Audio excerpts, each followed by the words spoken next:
নমস্কার, মন পড়া পাখিতে আপনাদের সকলকে স্বাগত। আজ আমরা মাকে নিয়ে কিছু কথা বলবো। কিছুদিন আগেই আমরা মাদার্স ডে পালন করলাম, সেই উপলক্ষেই এই ভিডিও। পুরোটা শুনবেন, একদম স্কিপ না করে। আশা রাখছি মায়েরা এই ভিডিওটির কথাগুলোর সাথে নিজেদের রিলেট করতে পারবেন। মা কথাটির মানে অনেক বড়, তাকে কখনো বলে বোঝানো যায় না। দিন দিন শুধু মায়ের মর্ম বুঝতে পারা যায়। সে ছেলে হোক বা মেয়ে, সকলেই জীবনের এক পর্বে এসে মাকে বুঝতে পারে। তবে মেয়েরা মাকে বুঝতে পারে নিজে মা হবার পর। মা ডাকের মধ্যে অনেক বড় পৃথিবী, এক রাস আনন্দ। মেয়ে থেকে মা হবার এই পুরো ঘটনাটি আজ বলবো। কি কি কষ্ট বা বাধা পেরিয়ে সে একটা মা হয়ে ওঠে পুরোপুরিভাবে। তাই মাদার্স ডেতে মাকে শুধু মনে করবে আর সারা জীবন মাকে কষ্ট দেবে, এমন খারাপ মানুষ হয়েও না। ভগবানও তাহলে তোমাকে কখনো ক্ষমা করবে না। মা, কি সুন্দর না এই ডাকটা। চলুন না আজ তার ছোটবেলাটা শুনি, যেখান থেকে আজ সে মা।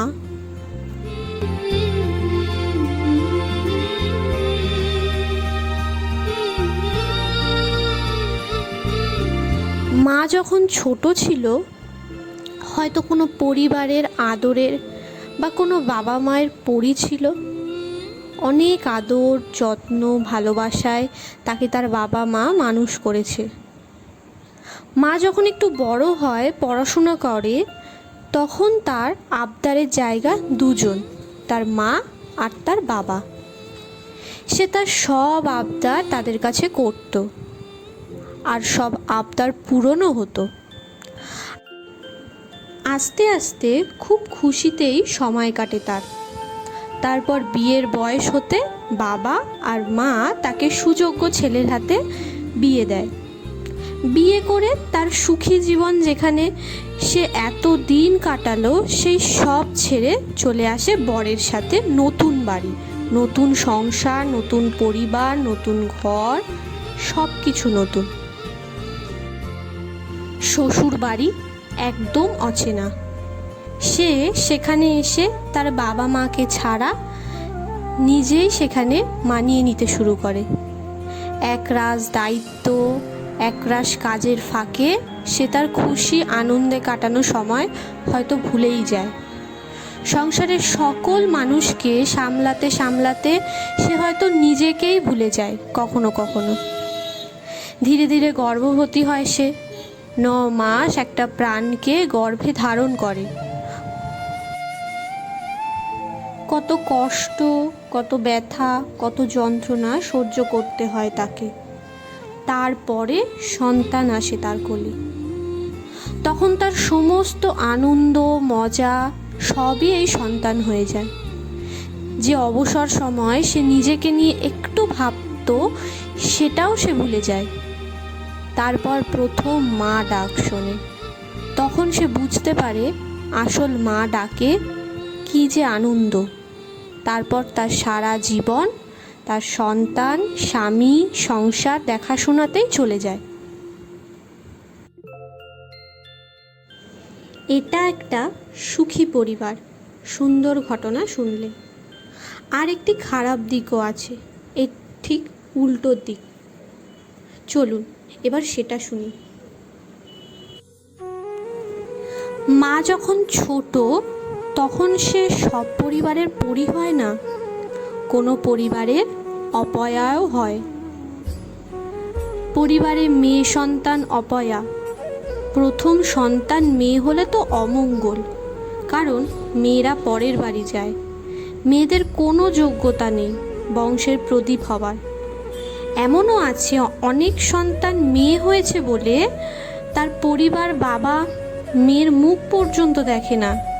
সেই ছোট বয়স থেকেই তখন মেয়েটি লড়াই করে, কিন্তু সাথে থাকে একটা মানুষ, সে হলো তার মা।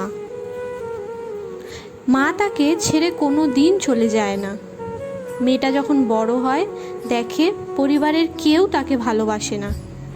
একই বাড়িতে তার দাদার কত আবদার, ভালোবাসা, মেয়ের ক্ষেত্রে জোটে শুধু মারধর, আর ছেলের ক্ষেত্রে অনেক ভালোবাসা। মেয়েটা পড়াশুনো করতে চাইলে তাকে করতে দেয় না, বলে মেয়েরা পড়াশুনো করে না, ঘর সামলাবে বিয়ে করে পরের বাড়ি গিয়ে। তাও যদি সামান্য পড়াশোনা করেও কিছুদিন পর বিয়ের বয়স হলেই ছেলে দেখে বিয়ে দেওয়ার তোড়জোড় শুরু। কারণ মেয়ে মানুষ বোঝা তো, যত তাড়াতাড়ি বিয়ে দেওয়া যায় ততই ভালো। সেই মতো বিয়েও হয়ে যায় মেয়েটার। ভাবে হয়তো যে বাপের বাড়িতে যা পায়নি তা হয়তো শ্বশুর বাড়ি পাবে, কিন্তু সবার কপাল তো সমান নয়, সবার কপালে সুখও থাকে না। তাও যদি কপাল ভালো হয় তাহলে মেয়েটা সুখী, যদি না কপাল ভালো হয় তাহলে মেয়েটা শ্বশুর বাড়িতেও কষ্ট পায়। সংসারের চাপ, কোনো কোনো ক্ষেত্রে শোনা যায় স্বামীর মারধর, এই সমস্ত কিছুই ঘটে। এই সবের পরেও মেয়েটা মা হয়। মা হবার পর যদি সেখানে সন্তান ছেলে না হয় তাহলেও আবার কষ্ট পেতে হয়।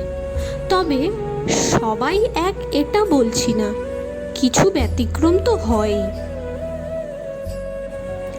তবে বুঝতেই পারছেন একটা মেয়ে থেকে মা হওয়ার মাঝে কত ঘটনা।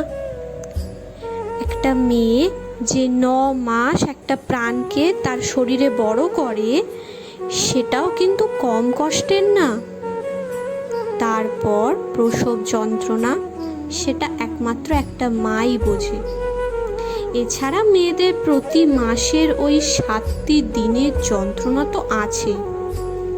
তারপরেও মা যে একটা প্রাণকে পৃথিবীর আলো দেখালো, সে সন্তান যদি মাকে বৃদ্ধাশ্রমে পাঠিয়ে দেয় বা মা বাবাকে মারধর করে, এর থেকে কষ্টের আর কিছু নেই।